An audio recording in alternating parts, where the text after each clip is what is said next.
দনাগদা river view ভাসমান resort and restaurant. আসসালামু আলাইকুম রহমতুল্লাহ।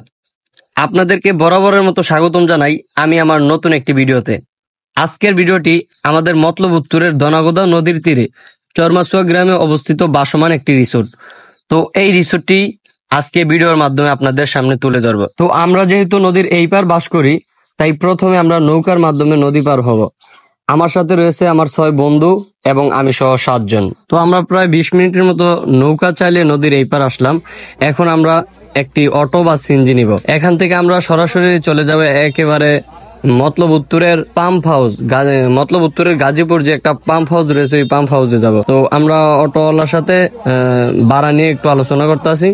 এখনই আমরা চলে যাব সেই পাম্প হাউসে।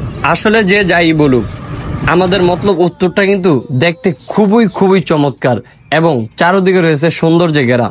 দেখেন, এত সুন্দর ভিউ কখনো মতলব উত্তরে না আসলে বুঝতেই পারবেন না। আর আমরা কিন্তু মতলব বাজার, চাঁদপুর, এই আমিরাবাদের এই রাস্তাটি দিয়ে আসা যাওয়া করি।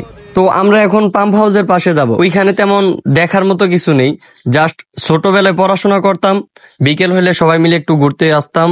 এ কারণে বহুদিন পর জায়গাটিতে যাওয়ার ইচ্ছা জাগলো মনে। আমরা অবশেষে পাম্প হাউসের পাশে চলে আসলাম। এখানে প্রায় 20 মিনিটের মতো সবাই পিক নিলাম কয়েকটা, একটু হাইটা পুরো হাউসটা দেখলাম। এখন আমরা চলে যাব সেই দনাগদা ভাসমান রিসোর্টে। আর হ্যাঁ, ইদানিং লক্ষ্য করে দেখলাম টিকটক, ফেসবুক সব জায়গাতেই এই ভাসমান রিসোর্টটি নিয়ে আলোচনা সমালোচনা চলছে। তো এখানে যারা পরিচালনায় রয়েছে তাদের মধ্যে একজনের সাথে কথা বলবো এবং এই রিসোর্টের টিকিট সম্পর্কে জানবো। টিকিটের বিষয় বুঝছে? টিকিটের বিষয়ে জানার জন্য আসছি আর কি। টিকিট সম্পর্কে মানে একটু মানুষের তো ফেসবুকে দেখতেছি অনেকদিন ধরে অনেক ঝামেলা চলছে, যদি একটু ক্লিয়ার করে দিতেন একটু ভালো হতো। 50 টাকার টিকিট, আপনি ভিতরে যাবেন, খাওয়ার বিল থেকে এই টিকিটের টাকাটা মাইনাস হয়ে যাবে। খাওয়ার বিল থেকে টিকিটের টাকাটা মাইনাস হবে। আচ্ছা, তাহলে আমাদেরকে 7টা টিকিট দিন।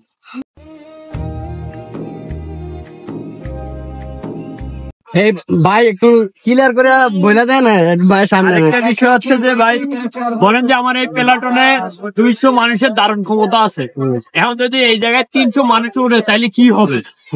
কথাটা বুঝছেন? তাহলে এটা ডাইবা যাবে। যার কারণে আমরা এই টিকিট সিস্টেমটা করছি যাতে মানুষদের চাপ কম থাকে, যাতে এখন মানুষ টিকিট দেখলে ভয় পাবে, ঠিক আছে? আর আপনি এই টিকিট নিয়ে ভিতরে যাবেন, খাওয়ার পরে এই টিকিটের টাকাটা খাবার বিল থেকে মাইনাস হয়ে যাবে। ক্লিয়ার?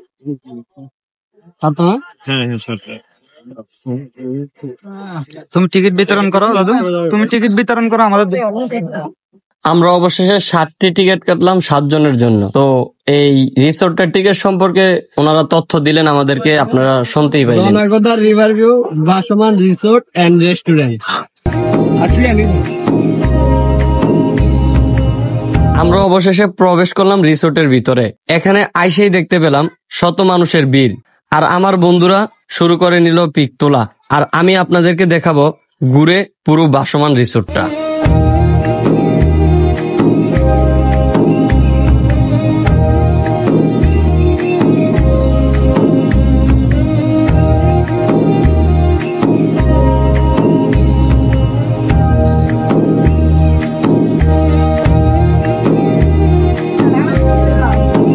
আছেন আপনারা? আছেন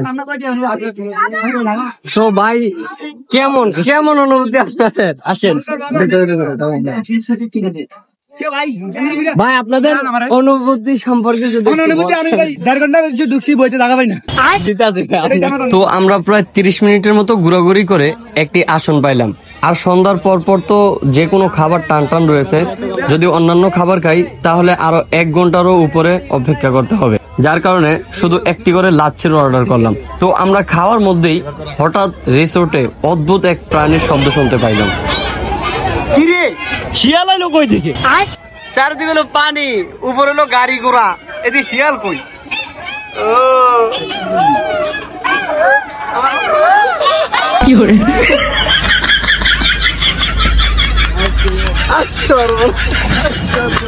আমরা কিন্তু পুরো রিসোর্টের দর্শকদেরকে আতঙ্কে ফেলে দিছিলাম। এরপর সবাই আমাদের দিকে তাকিয়ে হাসা শুরু করে দিল। সবশেষে আপনাদেরকে রাতের বিউটি দেখাই। আসলে জাস্ট লুকিং লাইক আ ওয়াও। দেখতে আসলে খুবই সুন্দর লাগছে। আমরা এখন চলে যাব, আমাদের ঘোরাঘুরি করলাম সব জায়গায়, অনেক সুন্দর, অনেক মন এবং সবকিছুই ভালো লাগলো। এখন আমরা চলে যাব, আমরা যেহেতু নদীর ওই পার থাকি তাই এখান থেকে আমরা একলাশপুর যাব। একলাশপুর থেকে একটা নৌকা নিব, নৌকা নিয়ে আমরা সরাসরি চলে যাব বাসায়। তো আমরা এখন একটি নৌকা নিলাম, এখন চলে যাব বাসায়।